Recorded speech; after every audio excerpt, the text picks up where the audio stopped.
नमस्कार दोस्तों, आज की हमारी इस वीडियो का टॉपिक है cell and battery one liner question and answer. मतलब आज हम सेल और बैटरी के कुछ महत्वपूर्ण प्रश्नों के बारे में जानेंगे। दोस्तों ये प्रश्न अक्सर परीक्षाओं में पूछे जाते हैं। दोस्तों अगर वीडियो अच्छी लगे तो इस वीडियो को एक लाइक जरूर कर दीजिएगा। तो आज का हमारा पहला प्रश्न है, सेल और बैटरी किस सिद्धांत पर काम करती है। मतलब कि दोस्तों हमारे ये सेल और बैटरी बिजली पैदा करते हैं, पर किस प्रक्रिया के द्वारा, इसे हम अच्छे से समझते हैं। दोस्तों हमारे सेल और बैटरी जो बिजली पैदा करते हैं वो डीसी करंट होता है, और ये बिजली पैदा केमिकल इफेक्ट ऑफ इलेक्ट्रिसिटी के द्वारा करते हैं। इसको हम आसान भाषा में समझे तो यहाँ पर हम केमिकल इफेक्ट का मतलब हमारे किसी भी रसायन का प्रवाह। दोस्तों रसायन मतलब ऐसे केमिकल जिनके अंदर से हमारी इलेक्ट्रिसिटी का प्रवाह हो, मतलब केमिकल जो इलेक्ट्रॉन को बहने में मदद करते हैं, जैसे sulphuric acid, hydrogen, ammonium chloride, manganese dioxide वगैरह। और ऐसे केमिकल के मिश्रण, मतलब दोस्तों एक ही प्रकार का केमिकल होगा तो इससे रिएक्शन नहीं होगा। इसके लिए आपने देखा है सेलों के अंदर लिक्विड फॉर्म में या फिर पेस्ट के जैसे केमिकल और धातु की छड़ें केमिकल रिएक्शन के लिए होती है।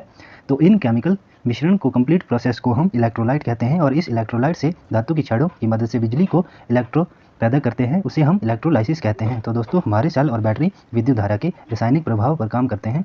अब बात करते हैं हमारे अगले प्रश्न की, केमिकल सेल कितने प्रकार के होते हैं। तो दोस्तों इसका उत्तर है कि हमारे जो केमिकल सेल ये दो प्रकार के होते हैं। एक होता है हमारा प्राथमिक सेल और दूसरे हमारे होते हैं सेकेंडरी सेल। अब प्राथमिक और सेकेंडरी में कौन कौन से सेल आते हैं, मतलब इनके नाम। तो सबसे पहले प्राथमिक सेल। दोस्तों ये जो हमारे प्राथमिक सेल होते हैं, इन सेलों को हम दोबारा चार्ज नहीं कर सकते हैं, मतलब यूज एंड थ्रो।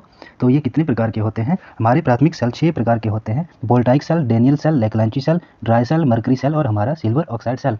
और अब हमारे सेकेंडरी सेल, मतलब जिनको हम दोबारा चार्ज या इस्तेमाल कर सकते हैं, ये 3 प्रकार के मुख्यतः होते हैं।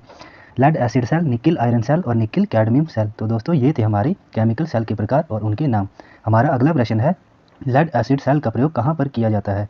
दोस्तों ये जो हमारा लेड एसिड सेल है, इसका इस्तेमाल जानने से पहले इस सेल के बारे में थोड़ा सा जान लेते हैं। दोस्तों यह सेल सबसे अच्छा और सबसे ज़्यादा इस्तेमाल किया जाने वाला सेल है, क्योंकि इसके एक सेल की वोल्टेज 2.2 वोल्ट और इसका आंतरिक प्रतिरोध 2 ओम तक होता है। तो इस सेल का उपयोग हम गाड़ियों की बैटरी जो 12 वोल्ट या 24 वोल्ट की होती है, हमारी रेलगाड़ियाँ, समुद्री जहाज़ों में, पावर स्टेशनों पर बैटरी बैंक के रूप में, और हमारे घरेलू इन्वर्टर के साथ जो बैटरी होती है वो भी लेड एसिड बैटरी ही होती है। दोस्तों अभी आपके मन में एक सवाल आ रहा होगा कि हमारा लेड एसिड सेल तो 2 वोल्ट का होता है, तो 12 वोल्ट, 24 वोल्ट बैटरी बैंक इन सब में कैसे। तो दोस्तों होता क्या है कि आप सब ने देखा होगा कि हम इसी 2 वोल्ट के सेलों को सीरीज या पैरेलल में जोड़ देते हैं। मतलब अगर हमें 24 वोल्ट की एक बैटरी बनानी है तो हम ये 2 वोल्ट के लेड एसिड सेलों को सीरीज़ में, मतलब 12 सेलों को जोड़कर 24 वोल्ट की बैटरी को तैयार करेंगे। तो आपको पता चल गया होगा कि हमारे लेड एसिड सेल का उपयोग हम कहाँ पर करते हैं। हमारा नेक्स्ट क्वेश्चन है, बैटरी की स्पेसिफिक ग्रेविटी को किस यंत्र के द्वारा मापा जाता है। दोस्तों यहाँ पर हमारी बैटरी की स्पेसिफिक ग्रेविटी का मतलब है हमारे सेल के अंदर जो इलेक्ट्रोलाइट, मतलब जो केमिकल भरा रहता है,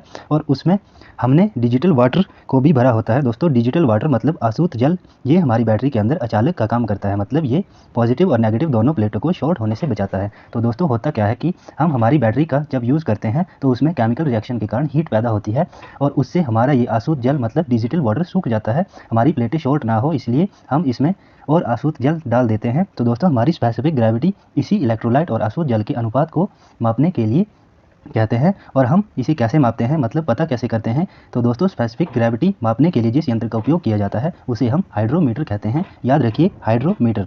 हमारा अगला प्रश्न है, टॉर्च में प्रयुक्त सेल होता है। दोस्तों इसका उत्तर बहुत आसान है कि हमारे जो टॉर्च या जिसे हम हैंड लैम्प भी कहते हैं, इसमें किस सेल का इस्तेमाल किया जाता है। तो इसमें हम ड्राई सेल का इस्तेमाल करते हैं, इसे हम कार्बन जिंक सेल भी कहते हैं। और हमारा अगला प्रश्न है, बैटरी के अंदर स्थानीय क्रियादोष क्या होता है, मतलब लोकल एक्शन डिफेक्ट। तो दोस्तों बैटरी के अंदर स्थानीय क्रियादोष और पोलराइजेशन, ये 2 लॉसेज होते हैं। स्थानीय क्रियादोष ये क्या होता है, तो दोस्तों हमारे सेल में प्रवाहित होने वाली ऊर्जा अशुद्धियों के कारण हमारी रासायनिक ऊर्जा व्यर्थ में ही खर्च हो जाती है। इसमें ये अशुद्धियाँ कहाँ से आती है, तो दोस्तों हमारी कोई भी चालक धातु होती है, इनका शुद्ध मिलना बहुत ही कठिन होता है। इनमें कोई ना कोई अशुद्धियाँ जरूर मिली होती है, और इन्हीं अशुद्धियों के कारण शॉर्ट सर्किट हो सकता है। स्थानीय क्रियादोष से बचने के लिए हम जस्ते की छड़ पर मरकरी धातु का लेप चढ़ा देते हैं, इससे हमारी लोकल एक्शन दोष समाप्त हो जाता है। हमारा अगला प्रश्न है, बैटरी में सेंडिमेंटेशन दोष क्या होता है और इसका निवारण। तो दोस्तों हमारी बैटरी में सेंडिमेंटेशन दोष हमारी बैटरी के तल पर जमा अशुद्धियों के कारण होता है, क्योंकि ये शॉर्ट सर्किट का कारण हो सकती है। इस दोष के निवारण के लिए हम डिजिटल वाटर का इस्तेमाल, मतलब आसूत जल का उपयोग करते हैं, क्योंकि यह कुचालक होता है। हमारा अगला प्रश्न है, बैटरी की क्षमता को किसमें दर्शाया जाता है। तो दोस्तों हमारी बैटरी की क्षमता को हमारे एक फार्मूले के द्वारा, मतलब एम्पियर इंटू हावर के द्वारा दर्शाते हैं। हमारा अगला प्रश्न है, ट्रिकल चार्जिंग क्या होती है। दोस्तों ये जो हमारी ट्रिकल चार्जिंग है बहुत ही आसान पर बहुत महत्वपूर्ण है। तो ट्रिकल चार्जिंग के द्वारा हम हमारी बैटरी को तरोताज़ा या फिर डेड बैटरी को दोबारा से काम करने लायक बना सकते हैं।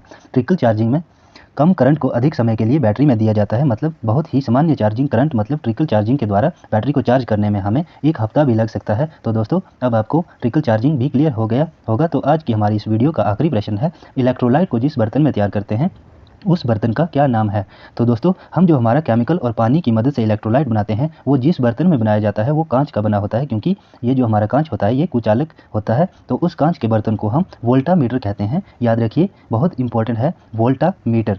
तो दोस्तों उम्मीद है आपको ये वीडियो यूज़फुल और अच्छा लगा है। अगर अच्छा लगा तो वीडियो को एक लाइक और इसी तरह की और भी इलेक्ट्रिकल वीडियोज़ को हिंदी में देखने के लिए हमारे इस यूट्यूब चैनल को ज़रूर से सब्सक्राइब कर दीजिए।